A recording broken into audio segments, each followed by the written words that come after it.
Hello everyone. तो बहुत सारे क्वेश्चंस आते हैं टीएस एंट्री से रिलेटेड स्टूडेंट्स के कि we have pass class 12th examination, can we get this examination, इसके एप्लीकेशन फॉर्म कैसे फिलअप किए जाते हैं, जेई मेंस में कितनी मार्क्स होनी चाहिए, एसएसबी इंटरव्यू कब होगा, एसएसबी इंटरव्यू की प्रिपरेशन कैसी होगी, I am weak in English, क्या मैं प्रिपरेशन कर सकता हूँ या क्या मेरा एसएसबी इंटरव्यू क्लियर होगा, मैं डिफेंस बैकग्राउंड से बिलोंग नहीं करता, मैंने एमसीसी नहीं की, and so on. There are multiple questions, there is a long list of questions जिनको मैं आज क्लैरिफाई करूंगी। उससे पहले अगर आप फ्रेशर हैं, रिपीटर हैं या फिर पेरेंट या गार्जियन हैं जिनके बच्चे क्लास 12th में पढ़ते हैं और आप सब इस एंट्री से रिलेटेड इंटायर इन्फॉर्मेशन देखने वाले हैं, तो ये वीडियो आपके लिए है, क्योंकि इसमें मैं आपको पूरी जर्नी टीएस एप्लीकेशन फॉर्म से लेके और रिकमेंडेशन मेडिकल्स तक बताऊंगी। साथ में जो बेसिक डाउट्स एंड क्वेरीज होते हैं उन सबको भी मैंने क्लब किया हुआ है, तो उनके भी मैं आंसर्स करूंगी। तो मोस्ट प्रॉब्ली आपके सारे आंसर्स टीएस एंट्री से रिलेटेड यहाँ पे कवर होने वाले। तो अगर मैं बात करूँ अभी फ्रेश एंट्री की जो कि एक्टिव है टीएस 54 की, तो यहाँ पर आपके एप्लीकेशन प्रोसेस ऑनगोइंग है, चल रहे हैं। 12 जून को इसका एप्लीकेशन क्लोज होगा। नाउ जो सबसे पहला क्वेश्चन आता है कि रोल नंबर्स जनरेट नहीं हो रहे या एप्लीकेशन प्रोसेस में प्रॉब्लम हो रही है, तो जैसे मैंने बोला कि एप्लीकेशन में थोड़े से ग्लिचेस हैं जो कि टेक्निकल ग्लिचेस हैं और वो बैकएंड से सॉर्ट हो जाएंगे। तो उसमें आपको ज़्यादा परेशान होने की ज़रूरत नहीं, क्योंकि अभी काफ़ी टाइम है आपको एप्लीकेशन फिलअप करने के लिए। तो आप प्रॉब्ली आराम से अपने एप्लीकेशन फॉर्म को फिलअप कर सकते हैं। You have sufficient time to submit your application. Application fill up करते टाइम हमेशा ध्यान रखिएगा कि आप कोई मिस्टेक ना कर दें। आपके नेम में, आपके फैमिली मेम्बर्स की डिटेल में, आपके डेट ऑफ बर्थ में कोई स्पेलिंग मिस्टेक नहीं, कोई एरर नहीं होनी चाहिए। अदरवाइज आपका जो एसएसबी का कैंडिडेचर है वो कैंसिल आउट हो सकता है। सो एप्लीकेशन फॉर्म फिलअप करते टाइम आप इन सब बातों का ध्यान रखिए। वंस अब एप्लीकेशन फॉर्म फिलअप हो गया, नेक्स्ट क्या करना है। क्वेश्चन आ रहा है कि एसएसबी डेट्स कब आएंगी, शॉर्टलिस्टिंग कब होगी, जेई मेंस में मार्क्स कितने होने चाहिए, हमें एसएसबी प्रिपरेशन शुरू करनी चाहिए या नहीं शुरू करनी चाहिए, रोल नंबर्स कब जनरेट होंगे। तो इन सब का भी मैं आंसर देती हूँ। तो जब आपका एप्लीकेशन फॉर्म फिनिश होगा, यानी 12 जून को जब आपके एप्लीकेशन फॉर्म क्लोज होंगे, तो अगर 3 o'clock जैसे आपका एप्लीकेशन क्लोज होगा तो बाय 3:30 आपके रोल नंबर्स जनरेट हो जाएंगे। यानी एप्लीकेशन फॉर्म की जो डेडलाइन होगी, जिस टाइम क्लोजर होगा उसके हाफ एन आवर बाद आपके ऑटोमेटिकली रोल नंबर्स जनरेट हो जाएंगे। अब रोल नंबर जनरेट होंगे तो आप रोल नंबर कहाँ व्यू कर सकते हैं, तो आपको अपनी प्रोफाइल सेक्शन में लॉगिन करना है। अपने प्रोफाइल सेक्शन में लॉगिन करके जब आप अपना व्यू एप्लीकेशन करेंगे, यानी जो एप्लीकेशन फॉर्म आपने सबमिट किया उसको जब आप व्यू करेंगे, तो उस एप्लीकेशन फॉर्म में एक कॉलम ऑटोमेटिकली ऐड हो जाएगा और बिल्कुल टॉप पे आपको आपका रोल नंबर डिस्प्ले हो जाएगा और ये रोल नंबर आपकी यूनिक आइडेंटिटी बन जाएगा through out your SSB interview, जिससे आपको रेफर किया जाएगा। तो रोल नंबर जरूर कहीं ना कहीं ध्यान रखिएगा। और जब आप अपना व्यू एप्लीकेशन करेंगे तो please download your application form also, और उसके 2 से 3 सेट कॉपीज आप रख लीजिए इन केस कोई मिसप्लेस हो जाता है। So you have an offline copy also of the same, right. So application form तक क्लियर है, रोल नंबर जनरेशन तक क्लियर है। अब जो सबसे पहला कैंडिडेट्स का क्वेश्चन आता है कि क्या हमें एसएसबी इंटरव्यू की प्रिपरेशन करनी चाहिए, नहीं करनी चाहिए, जेई मेंस में कितने मार्क्स होंगे, कितना परसेंटेज क्लास 12th में चाहिए, क्लास 12th के मार्क्स मैटर करते हैं कि नहीं करते। देखिए, ओवरऑल सारे मार्क्स मैटर करते हैं, कहीं ना कहीं वेटेज ज़्यादा जो है वो जेई मेंस का है श्योरली, बट 12th का एक एलिजिबिलिटी क्राइटेरिया है कि 60% एग्रीगेट के ऊपर आपके मार्क्स जो हैं वो पीसीएम में होने चाहिए। यानी अगर आपका ओवरऑल आपने जेई में कितना भी अच्छा परफॉर्म किया, मगर अगर 60% के ऊपर आपके मार्क्स नहीं हैं, तो आप श्योरली एसएसबी एक्सपेक्ट मत करिए, बिकॉज तब आपको एसएसबी इंटरव्यू की कॉल नहीं आएगी, बिकॉज वो मिनिमम बेसिक रिक्वायरमेंट है। अगर आपके एग्रीगेट अब 60% के ऊपर है और आपने जेई मेंस में एग्जामिनेशन दिया हुआ है, जेई मेंस का इस ईयर का एग्जामिनेशन लेटेस्ट दिया हुआ है, और वहाँ पे अगर आपकी रैंक 3 लाख 3.5 लाख के नीचे है, यूजुअली अगर मैं पैटर्न देखूं या प्रीवियस ट्रेंड देखूं तो ज़्यादातर टीएस के रैंक्स जो हैं वो 2 से 2.5 लाख पे सिमट के रह गए हैं। डिपेंड करता है कंपटीशन पे, बट फिर भी मैं ऑन एन एवरेज अगर मैं एक्सपेक्ट करूँ, सबका एवरेज लूँ क्लब का टीएस 44 से अगर मैं स्टार्ट करूँ इनका एवरेज लेना, तो जिन भी कैंडिडेट्स की रैंक 3 लाख के नीचे है वो मैं कहूँगी कि ऑटोमेटिकली आप अपनी एसएसबी इंटरव्यू की प्रिपरेशन शुरू कर सकते हैं, यानी आपको परेशान होने की ज़रूरत नहीं है। बहुत चांसेस हैं कि आपको एसएसबी इंटरव्यू की कॉल आएगी। अब यहाँ पे आपको एक रिस्क तो श्योरली लेना पड़ेगा।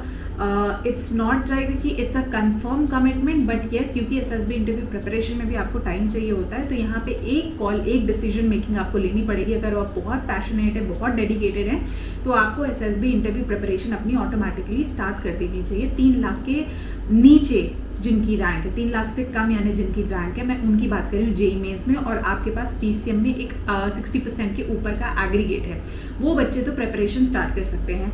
जिनका 60% का एग्रीगेट नहीं है, या जिन बच्चों की जो रैंक है वो 3.5 लाख से ऊपर है, वो इस अपॉर्चुनिटी को आप छोड़ सकते हैं, बिकॉज फॉर्म फिलअप करना श्योरिटी नहीं देता कि आपको एसएसबी इंटरव्यू की कॉल आएगी। ठीक है, शॉर्ट लिस्टिंग होगी तो आपको कॉल नहीं आएगी, तो आप जो अगला नेवी का बीटेक एंट्री आता है उसमें भी अपॉर्चुनिटीज़ होती हैं, या एनडीए एग्जामिनेशन के अभी नोटिफिकेशन निकल गए जो कि रिटन एंट्री है, अगेन इसी की पैरेलल एंट्री है, तो आप उसमें अप्लाई कर सकते हो और आप अपने एनडीए एग्जामिनेशन के लिए प्रिपेयर कर सकते हैं ना। एनडीए के लिए भी मैं सेपरेट वीडियो अपलोड कर दूंगी, बट राइट नाउ हम टीएस पे फोकस करते हैं। So this is all about कि किस तरीके से आपका कितनी रैंक हो सकती है, और कितने आपके पीसीएम में एग्रीगेट होने चाहिए जो आपकी शॉर्ट लिस्टिंग होगी। यहाँ तक क्लियर हो गया। अब आगे बढ़ते हैं कि शॉर्ट लिस्टिंग कब तक आएगी। तो देखिए 12 जून तक आपके एप्लीकेशन फॉर्म चल रहे हैं, उसके बाद मान के चलिए 1 महीने का टाइम लगेगा। सो 1 मंथ वुड बी रिक्वायर्ड, जहाँ पे आपका पूरा डॉक्यूमेंटेशन होगा, प्रोसेस होगा। सो समवेयर मिड जुलाई और बाय एंड ऑफ जुलाई आप एक्सपेक्ट कर सकते हैं कि आपके शॉर्ट लिस्टिंग कॉल्स आ जाएंगे एप्लीकेशन के, जहाँ पे क्लियर हो जाएगा, यानी उन जो भी शॉर्ट लिस्टेड कैंडिडेट्स हैं एक कट ऑफ निकल जाएगी जेईई मेंस की, and bases on that cut off जितने भी कैंडिडेट्स उसमें फॉलो अप करेंगे उन कैंडिडेट्स के पास एक ऑटोमेटेड मेल जाएगी that you are shortlisted for SSB, और आप अपना प्रोफाइल सेक्शन में जाके अपनी एसएसबी डेट चूज कर सकते हैं। आपको सेंटर्स अलॉट हो जाएंगे, तो अगेन आपको अपनी प्रोफाइल में जाके लॉगिन करना है। आपको डेट्स, मल्टीपल डेट्स के स्लॉट्स मिलेंगे, उन डेट्स को आप इजीली चूज कर पाएंगे, और उसके बाद आपको उन डेट्स पे आपकी एसएसबी इंटरव्यू की प्रिपरेशन होगी। अब एसएसबी इंटरव्यू की प्रिपरेशन के लिए भी, यानी जब जुलाई के बाद आपको 1 महीने के बाद जो डेट्स मिलेंगी उस शॉर्टलिस्टिंग प्रोसेस के बाद, तो वहाँ पे आपको ज़्यादा टाइम नहीं मिलने वाला। तो ये भी एक क्वेश्चन आता है कि कितना टाइम मिलेगा।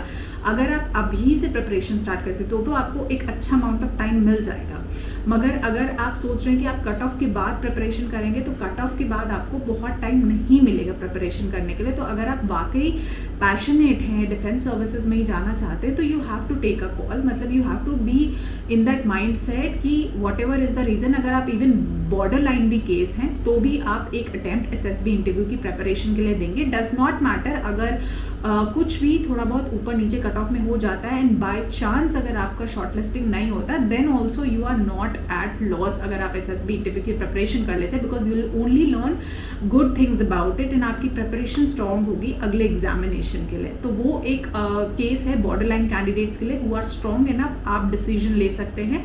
It is about your career shortly, तो आपको ये डिसीजन यहाँ पे लेना पड़ेगा। सो लाइक ए सेट कि 1 महीने से कम का टाइम मिलेगा जब कट ऑफ रिलीज होगी मिड जुलाई के बाद, तो वहाँ पे ज़्यादा चांसेस नहीं है। इट्स बेटर टाइम कि आप अपनी एसएसबी प्रिपरेशन स्टार्ट कर दें। तो ये पूरा प्रोसेस हो गया आपका कि किस तरीके से शॉर्ट लिस्टिंग होती है, कितनी आपकी रैंक होनी चाहिए, कितने आपके पीसीएम के एग्रीगेट होने चाहिए, रोल नंबर कैसे जनरेट होगा। I think most of the cases यहाँ पे क्लियर हो चुके हैं, तो इसमें किसी को कोई डाउट नहीं है। अब आगे चलते हैं, आगे क्या करना है। जब आपके एसएसबी डेट्स आ जाते हैं, एसएसबी डेट्स आने के बाद सारी इन्फॉर्मेशन आपको आपके ऑफिशियल ईमेल आईडी और जो आपने नंबर किया होगा उस पर ऑटोमेटिकली आ जाएगा। बल्क में मैसेजेस आते हैं तो कभी कभी टाइम भी लग सकता है, मगर प्लीज़ उसको घबराइएगा मत कि आपके अगर किसी फ्रेंड को मैसेज आ जाते हैं और आपको नहीं पहुंचते हैं, तो अगर आपकी शॉर्ट लिस्टिंग हुई है तो आपको शॉर्टली वो ईमेल से मैसेजेस आ जाएंगे। इट्स अ गवर्नमेंट वेबसाइट, तो थोड़ा सा टाइम लगता है बल्क मैसेजिंग जब होती है, बट आ जाएंगे आपको मैसेजेस। उसके बाद आपको करना ये है कि अब आपको अपने आप को मेंटली प्रिपेयर करना है एसएसबी इंटरव्यू के लिए। तो let's just divide it SSB interview के फेजेस को। नाउ हम सब जानते हैं कि सबसे पहले एसएसबी इंटरव्यू जाने से पहले एक प्रिपरेटरी फेज होता है, जब हम मेंटली अपने आप को प्रिपेयर कर रहे होते हैं एसएसबी इंटरव्यू जाने के लिए। क्योंकि अगर आप उस प्रिपरेशन को, यानी जो प्री फेज वाली प्रिपरेशन है, उससे कंफर्म करते हैं, उससे क्लियर कर लेते हैं, तो आपके बहुत सारे प्रॉब्लम सॉल्व हो जाते हैं। फॉर एग्जाम्पल डॉक्यूमेंटेशन उसमें एक इम्पॉर्टेंट स्टेप है। तो जब आपका कॉल अप लेटर जनरेट होता है उसमें एक सेट ऑफ डॉक्यूमेंट्स रिक्वायर्ड होते हैं। वो क्या क्या डॉक्यूमेंट्स होते हैं वो मैं आपको बताती हूँ। उसमें आपका होता है बेसिकली एक तो कॉल अप लेटर एंटायर आपको प्रिंट लेना होता है, वो तो आपको वेबसाइट से मिल जाएगा, तो उसमें कोई प्रॉब्लम नहीं है। उसके अलावा जो आपका ये एप्लीकेशन फॉर्म है इसका प्रिंट आउट आपके पास होना चाहिए, यानी इसकी फिजिकल कॉपी आपके पास होनी चाहिए, तो ये भी आप डाउनलोड कर लेंगे। आपकी क्लास 10th एंड 12th के मार्कशीट्स होने चाहिए, ओरिजिनल मार्कशीट्स, ठीक है, तो ये आपके पास होने चाहिए। कॉल अप लेटर होना चाहिए, आपके पासपोर्ट साइज फोटोग्राफ्स होने चाहिए, at least 20 passport size photographs with professional photos, proper tie और शर्ट के साथ, एंड आपने स्मार्ट वे में ड्रेसअप किया हो, you are looking very professional, क्योंकि आप एक डिफेंस सर्विसेज का आप जान रहे हैं, इंडियन डिफेंस सर्विसेज में एक ऑफिसर का एग्जामिनेशन जा रहे हैं, so there should be a light background, proper professional passport size 20 photographs होने चाहिए। आपके वैलिड आइडेंटिटी प्रूफ्स होने चाहिए जो कि इंडियन आइडेंटिटी प्रूफ्स है, for example PAN card, Aadhaar card, voter ID, तो एटलीस्ट 2 ID प्रूफ्स आपके पास होने चाहिए। There is a risk certificate also जो आपको कॉल अप लेटर से मिल जाता है, एंड इन सारे डॉक्यूमेंट्स की 2-2 सेट फोटो कॉपीज होनी चाहिए। अब जो students first time SSB interview के लिए जा रहे हैं they get concession on travels also, तो जो आपका शॉर्टेस्ट सेंटर आता है, तो इसके 4 सेंटर्स होते हैं basically, Bhopal, Allahabad, Bangalore and Kapurthala. Basis on that आपको जो भी सेंटर एलोकेट मिलता है, एक तो आप सेंटर चेंज नहीं कर सकते, सेकेंडली आपके घर से, for example if I am in Delhi से मुझे भोपाल जाना है, तो जो मेरा शॉर्टेस्ट ट्रेन रूट होगा उसका 3rd AC क्लास का जो फेयर है ट्रेन का वो मुझे मिल जाएगा, तो वो मैं क्लेम कर सकती हूँ। तो ऑटोमेटिकली मैं ट्रेन के टिकट्स करा लूँगी अपने SSB डेट्स पे जब भी मुझे डेट्स एलोकेट होंगी, and I can claim my money. तो ये भी आपको कॉल अप लेटर में अपॉर्चुनिटी मिलती है। Once the call up letters are done, now let's talk about SSB details पे आ जाते हैं। तो mentally let's just talk about and break down into pieces कि एक तो आपका रिपोर्टिंग डे होगा जिस दिन आपने डॉक्यूमेंट्स के साथ रिपोर्ट किया आपने, वहाँ पे आप रेलवे स्टेशन में MCO में जाके रिपोर्ट कर सकते हैं या डायरेक्टली सिलेक्शन सेंटर्स में जा सकते हैं, और वहाँ पे आपको आपके चेस्ट नंबर्स, आपके डॉक्यूमेंट वेरिफिकेशन दे दिए जाएंगे, आपको आपका रूम अलॉट कर दिया जाएगा, एंड वहाँ से आपको सारे नेक्स्ट स्टेप्स बता दिए जाएंगे कौन सा एग्जाम कब कंडक्ट कराया जाएगा, and you will meet your other fellow friends also over there. Day 1 which is same day of reporting only, उस दिन आपकी स्क्रीनिंग टेस्ट होगा, which is जहाँ से लिमिटेड सेट ऑफ कैंडिडेट्स को चूज़ किया जाता है नेक्स्ट स्टेप्स में जाने के लिए। Now that's the most important part, और वहाँ पे अलग अलग टाइप के 5 डिफरेंट टाइप से टेस्ट होते हैं। एक आपका OIR होता है, एक आपका OLQ होता है which is verbal and normal verbal reasoning aptitude test होते हैं। 50 क्वेश्चंस आते हैं जो आपको 15 मिनट्स में सॉल्व करने होते हैं। एक PPDT टेस्ट होता है, picture perception and description test, उसमें 30 सेकेंड्स आपको पिक्चर ऑब्जर्व करने के लिए मिलता है, 1 मिनट आपको पिक्चर एक्शन लिखने के लिए होता है, एंड 4.5 मिनट्स आपको स्टोरी राइटिंग के लिए मिलता है। उसके बाद एक इंडिविजुअल नरेशन होता है जिसमें आपको 1 मिनट का टाइम मिलता है, and there is a group discussion जिसमें आपको 10 से 15 मिनट का स्लॉट मिलता है। This is now Day 1 of your SSB interview, और ये स्टेज जो कैंडिडेट क्लियर करते हैं वही आगे Day 2, 3, 4, 5 को सर्वाइव करते हैं, राइट। सो अब Day 2 में आपके और बहुत सारे टेस्ट होते हैं, मगर जो Day 1 में कैंडिडेट निकल जाते हैं वो उसी दिन घर आ जाते हैं। So that is why I से it is very very important कि आप SSB इंटरव्यू की प्रिपरेशन बहुत सीरियस मैनर में करें। जिस तरीके से आप लोगों ने अपने JEE मेंस की प्रिपरेशन करी है, क्लास 12th एग्जामिनेशन की प्रिपरेशन करी और अच्छे मार्क्स को अटेंड किया है, बिल्कुल उसी तरह से whether you are a fresher और repeater, whosoever is watching this video, please take it seriously. अगर आपको पैटर्न रिपीट नहीं करना, that you want to go in, then you want to become a repeater, and then you want to again go to SSB, अगर आपको एक बार में clear करना है अपना SSB इंटरव्यू, तो you really have to be very much serious about your examination. Day 2 में आ जाते हैं। Day 2, 3, 4 अब आपका psychological test, GTO task, personal interview and conference होता है। तो Day 2 में आपके सारे रिटन एग्जामिनेशंस होते हैं। 2 से 2.5 घंटे का back to back written examination होता है, बिल्कुल टाइम नहीं मिलता, जिसमें आपके थेमेटिक परसेप्शन टेस्ट होता है जिसे टैट बोलते हैं। इसमें 11 पिक्चर्स दिखाई जाती हैं और सब पे स्टोरी लिखनी होती है और एक ब्लैंक स्टोरी होती है। उसके बाद वर्ड एसोसिएशन टेस्ट होते हैं, 60 वर्ड्स आते हैं, 15 सेकेंड मिलते हैं उस एक वर्ड को सेंटेंस में कंप्लीट करने के लिए। सिचुएशन रिएक्शन टेस्ट होता है, अलग अलग सिचुएशंस दी जाती हैं, 60 सिचुएशंस दी जाती हैं जो आपको हाफ एन आवर में कंप्लीट करनी होती है। उसके अलावा आपका सेल्फ डिस्क्रिप्शन टेस्ट होता है, इसमें आपको 5 पैराग्राफ्स लिखने होते हैं 15 मिनट्स के अंदर, और ये 5 पैराग्राफ्स होते हैं about yourself, your parents, your teachers, your friends, why do you want to join defence services. इस तरीके से 5 पैराग्राफ्स आपको लिखने होते हैं। So it seems easy but it is really not easy जब आप इसको करते हैं। एंड सबसे ज़्यादा प्रेशर होता है टाइम का, क्योंकि हर चीज़ में अगर आप देखें तो टाइम इज़ द फैक्टर यहाँ पे, और टाइम के अगेंस्ट में आपकी रेस होती है। तो ये क्वालिटी, ये प्रोसेस डेवलप करने में ना टाइम लगता है जब हम इंडिविजुअली इसकी प्रिपरेशन करते हैं। That is why I say कि right now is the right time for you to start your preparations. फिर डे 3 एंड डे 4 की अगर मैं बात करूं तो आ जाता है GTO टास्क, जिसमें आपका GD होता है, ग्रुप प्लानिंग एक्सरसाइज होती है, प्रोग्रेसिव ग्रुप टास्क होते हैं, हाफ ग्रुप टास्क होते हैं, स्नेक रेस होती है, लेक्चरेट होता है, इंडिविजुअल ऑब्स्टिकल्स होते हैं, कमांड टास्क होता है, फाइनल ग्रुप टास्क होता है। तो टोटल 9 टास्क होते हैं GTO में, जिसको 2 दिनों में डिवाइड किया जाता है। तो वो आपके SSS पे डिपेंड करता है। अब I am just taking you through around this whole process, और इसको मैं आपको ब्रीफ में भी एक एक टेस्ट एक्सप्लेन करूंगी। बट राइट नाउ आप फोकस करें कि आपका पूरा आउटलाइन क्या है आपके टेस्ट का और SSB इंटरव्यू का।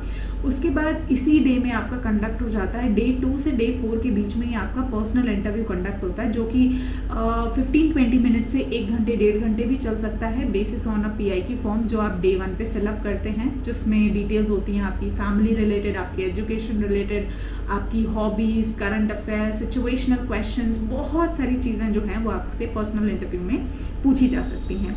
इसके बाद होता है आपका लास्ट डे में conference, which is just about 30 seconds to 1 minute activity, जिसमें there is a panel now entire, और वो पैनल डिसाइड करता है कि आप रिकमेंड हुए हैं या रिकमेंड नहीं हुए basis on your entire journey and entire task.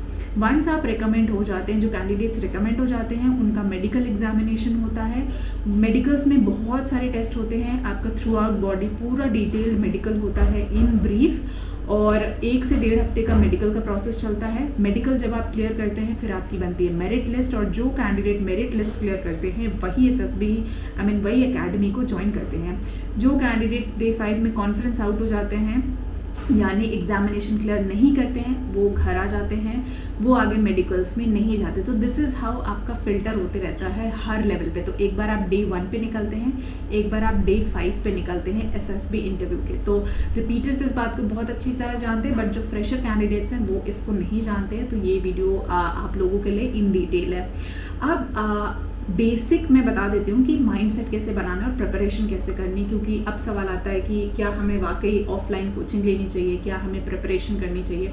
देखिए आजकल का टाइम ऐसा हो गया कि आपको सारी इन्फॉर्मेशन इंटरनेट पे अवेलेबल मिलेंगी। बहुत सारे आपके सीनियर्स, आपके कलीग्स, आपके फ्रेंड्स ऑल अराउंड आपको मिल जाएंगे जो आपको SSB इंटरव्यू के बारे में इन ब्रीफ बताते रहेंगे।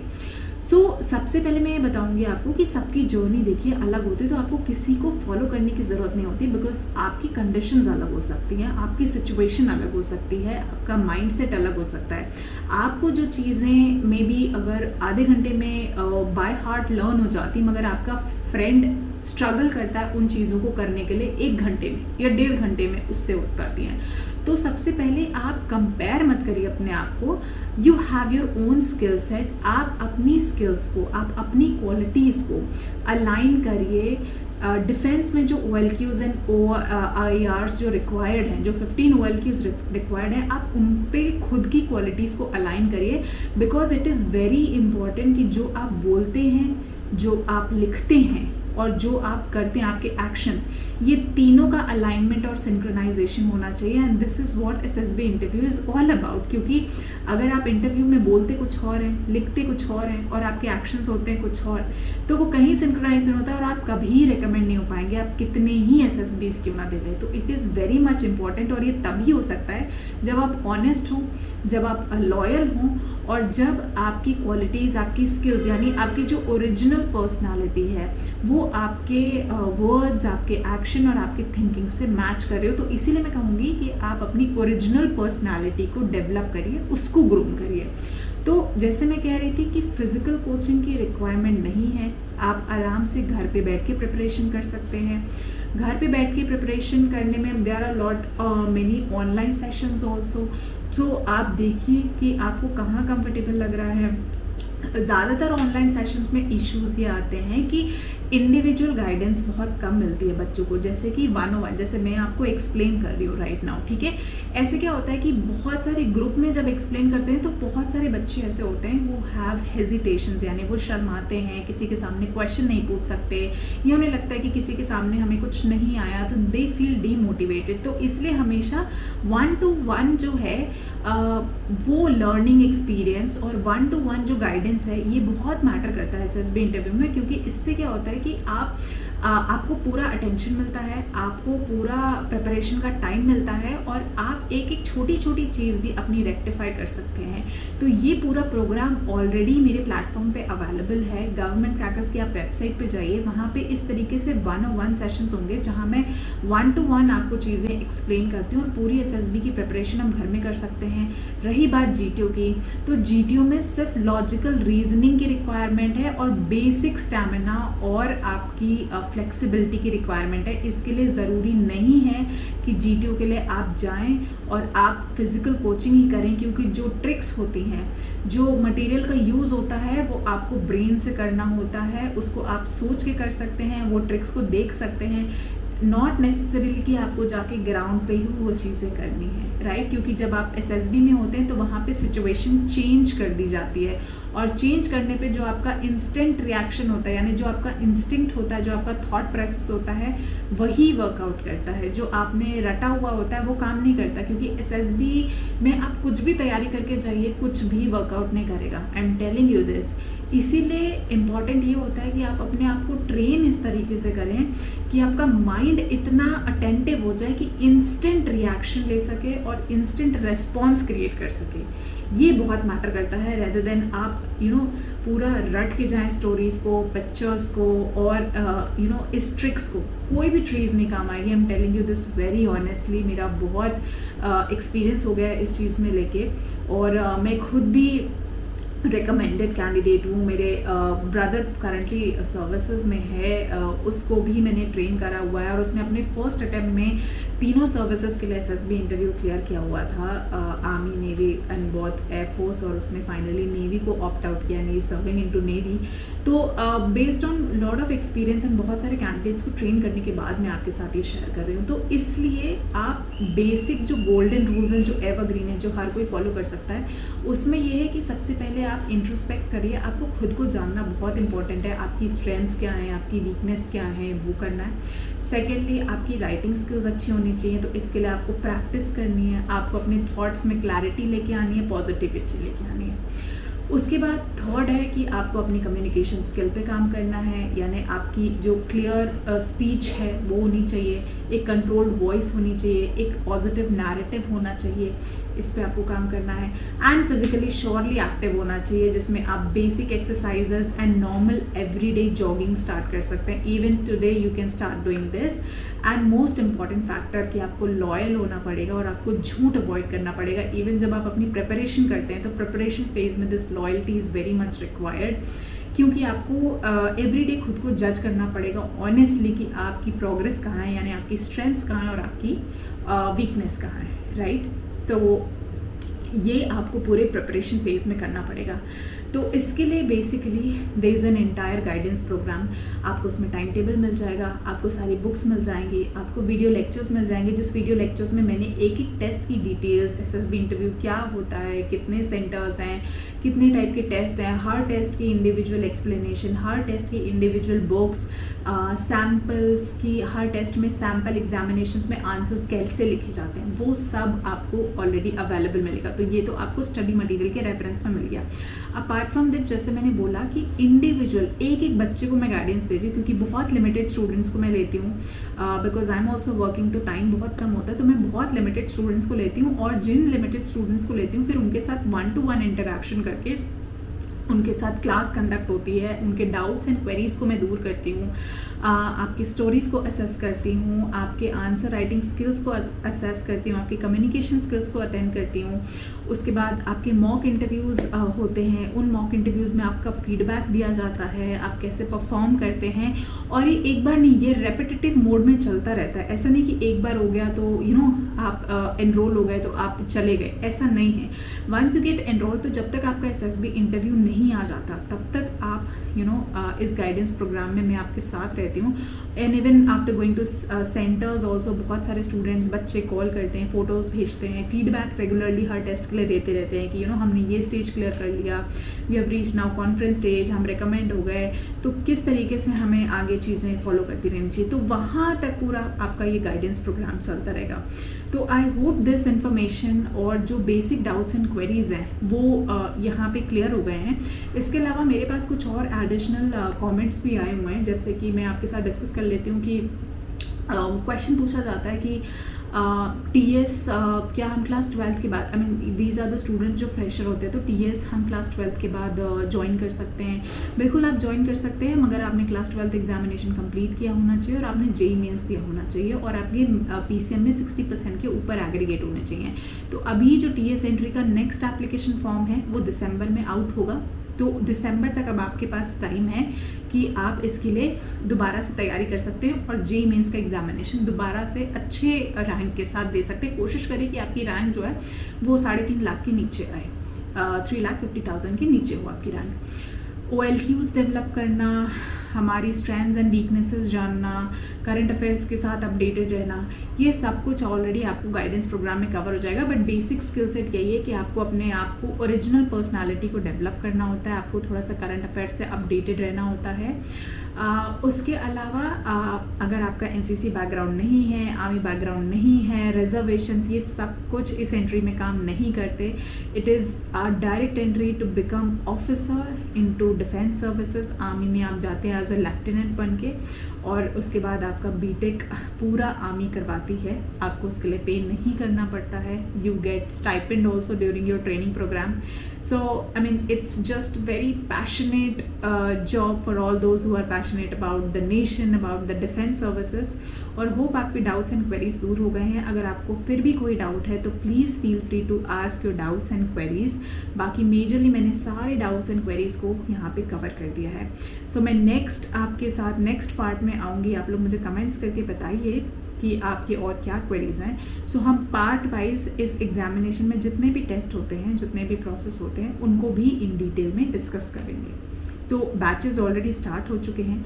कुछ कैंडिडेट्स ने एनरोलमेंट करके आप ही के बैचेस में ऑलरेडी पढ़ाई शुरू कर दी है। अगर आपको भी लगता है कि आप केपेबल हैं और आपकी रैंक अच्छी है, आपके मार्क्स एग्रीगेट अच्छे हैं और आपको अपनी SSB इंटरव्यू की प्रिपरेशन शुरू करनी चाहिए, तो आप इमीडिएटली अपनी प्रिपरेशन स्टार्ट कर सकते हैं। तो मैं मिलती हूँ आपसे अगले Q&A सेशन में। तब तक के लिए जय हिंद।